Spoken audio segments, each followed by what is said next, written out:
Welcome to episode 13 of NotionWave Podcast, and in this one, we are going to talk about the black baby test, which basically symbolizes the stupidity of being human.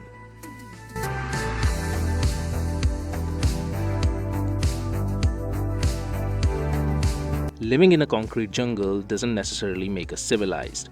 If there ever was a time when humanity didn't distinguish itself on the basis of caste, color, race, country, and religion, then it must have been the most civilized era since the dawn of human civilization. But what is the definition of discrimination? We'll come back to that.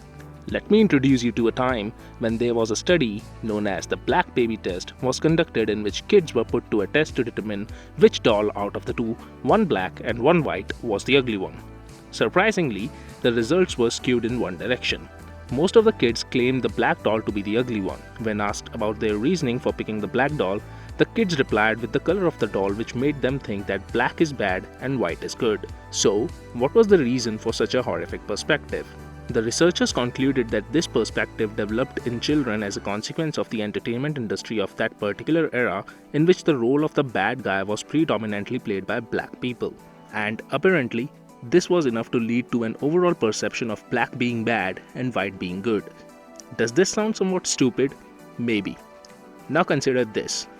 If one was to generalize these results across the spectrum of discrimination, not only based on skin color but also on religion, caste, and maybe even a nation, I think that we'd easily be able to tell how stupid the whole scenario of discrimination actually is.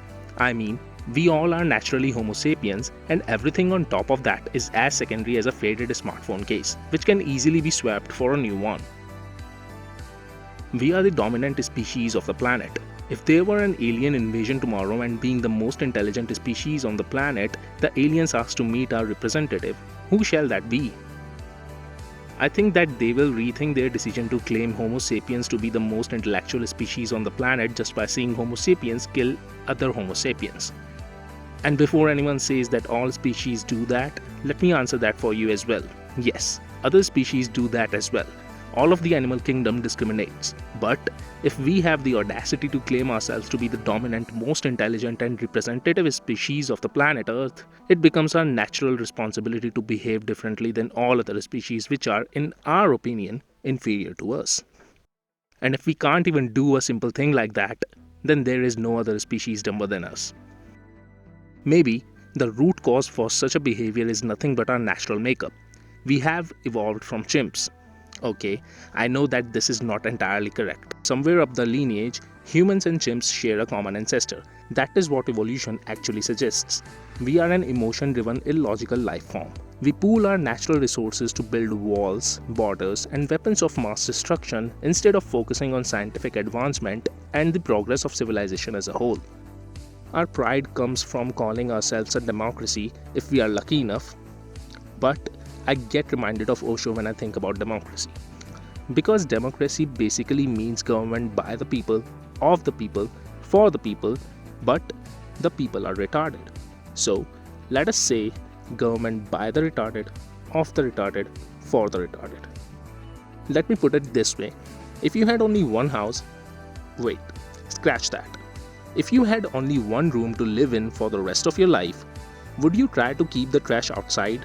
Or would you keep it inside close to you and wait for it to occupy every inch of space and eventually suffocate you to your demise?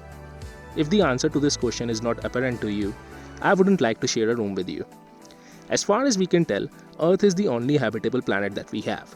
Should we keep the trash habits, concepts, thoughts, and actions close to ourselves and wait for them to consume us all? Or should we throw them out?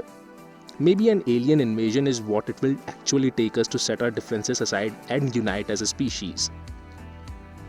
Our focus shouldn't be on finding the reasons behind the conclusion of the Black Baby Test. Our focus should be on finding the need as well as the reason for conducting the Black Baby Test in the first place. And if we can truly find the reason which compels humanity to conduct a study, maybe then we wouldn't even need a definition of discrimination, because that shall be a concept which will exist in the realm of non-existence.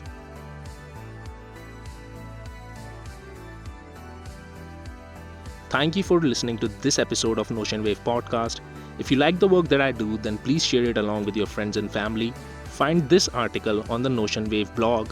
You can listen to the NotionWave podcast on Spotify, Google Podcasts, Amazon Music, Radio Public, and of course YouTube.